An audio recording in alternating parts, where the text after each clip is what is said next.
آزاد کشمیر کے لوگوں نے بہت زیادہ مسائل کی نشاندہی کی، لیکن اصل مسئلے کی نشاندہی نہیں کی، جیسے کہ سردار قیوم اور اس کا بیٹا سردار عتیق، پھر اس کا پوتا سردار عثمان، ممتاز راٹھور، اس کا بیٹا فیصل راٹھور، چودھری مجید اور اس کا بیٹا جناب قاسم مجید، راجہ حیدر اور اس کا بیٹا فاروق حیدر پلس بیٹی نورین حیدر، سردار ابراہیم اور اس کا بیٹا خالد ابراہیم اور پھر ان کا پوتا حسن ابراہیم، سردار سکندر حیات، اس کے بعد فاروق سکندر،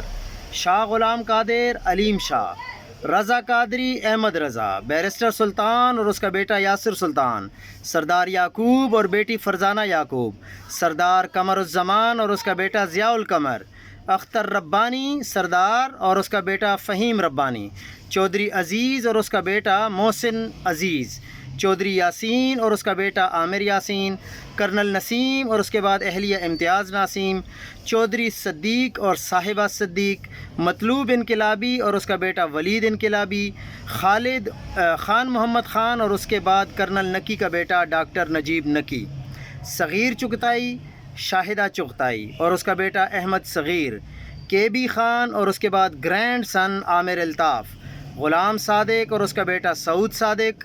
خان عبد الحمید خان اور اس کا گرینڈ سن ماجد خان، اسحاق ظفر اور اس کے بعد اشفاق ظفر،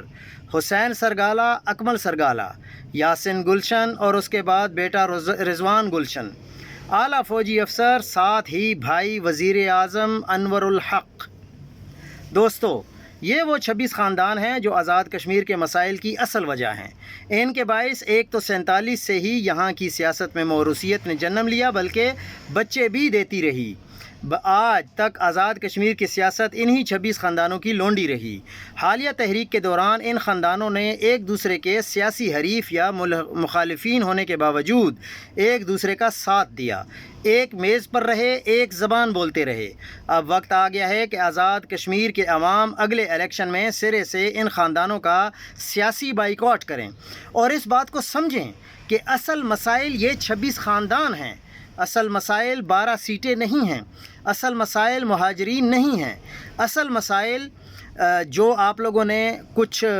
مشینری وغیرہ کی ڈیمانڈ کی ہے وہ تو ٹھیک ہے، ٹنل وغیرہ کی ڈیمانڈ کی ہے وہ تو ٹھیک ہے، لیکن آپ کے اصل مسائل یہ 26 خاندان ہیں۔ ان خاندانوں سے جان چھڑائیں۔ یہ خاندان ہمیشہ بکتے ہیں، یہ خاندان ہمیشہ لونڈی بن جاتے ہیں، یہ خاندان کبھی بھی ایک دوسرے کے خلاف بات نہیں کرتے۔ اس لیے پیارے کشمیریوں، اس بات کو سمجھنے کی کوشش کریں۔ اگر آپ کو لگتا ہے کہ یہ بات غلط ہے تو بالکل آپ کمنٹ میں بتائیں۔